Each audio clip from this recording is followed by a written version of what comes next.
जय जगन्नाथ एवरीवन मो Odia news channel तरफ समस्त को स्वागत जनाऊँगी।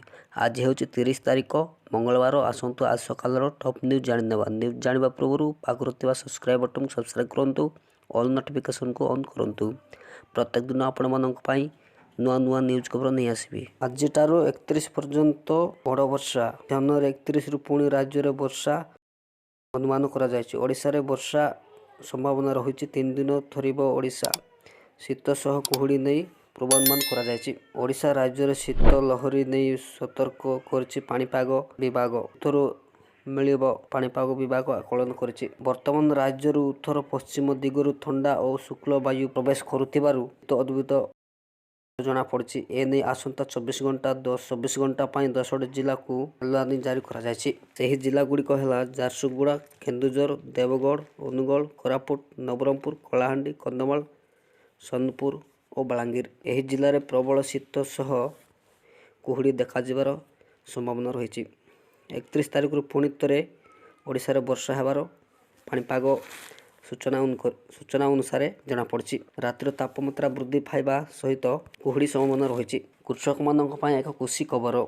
एथर 2 नुहे 3000 टंका 16तम किस्ती आसब टंका। कृषक मानक आर्थिक समस्या भोगवा पड़ता।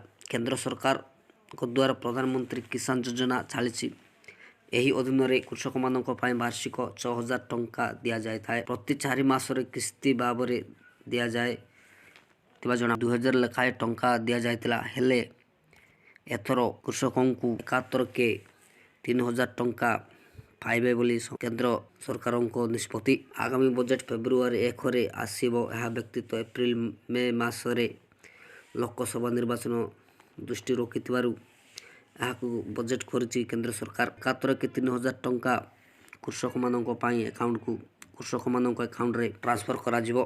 50% रु अधिक कृषक मानक लाभदायक हो पारे बोली जना। यही योजना 3000 कोटी टंका घोषणा करथिले सरकार। पदरु इस्तीफा देले मुख्यमंत्री। 3 दिन धरी जो चर्चा लगी रही से चर्चा पदरु इस्तीफा देछंती मुख्यमंत्री। राजभवन राज्यपाल को भेटी इस्तीफा देछंती मुख्यमंत्री। बीजेपी सह मेंट करी पुणी सरकार गठन करिवे। आसंता काली नुआ मुख्यमंत्री भावे शपथ ग्रहण करिवे बोली आलोचना करा जायछि। रविवार दिन मुख्यमंत्री पदरु इस्तीफा देछंती नीतीश कुमार। राज्यपाल को भेटी नीतीश कुमार इस्तीफा देछंती। आज अपराह्न 4टा रे पुणी मुख्यमंत्री पदर शपथ नेबे नीतीश कुमार। बिहार रे भाई भाई पॉलिटिक्स महामेंटरे हाथ जोड़िछंती नीतीश। एनडीए सह सरकार करिवे नीतीश कुमार। यह सूचना मिली मंत्री पद नहीं एनडीए सह सरकार गढ़े बोली जनापड़ी। महिला मानक मिलिबो मागणा स्कूटी मानक मागणा स्कूटी बंटन करेंगे राज्य सरकार। जानतु मागणा स्कूटी एमती आवेदन करेंगे। तेलंगाना कांग्रेस सरकार यही मागणा स्कूटी योजना घोषणा करछंती।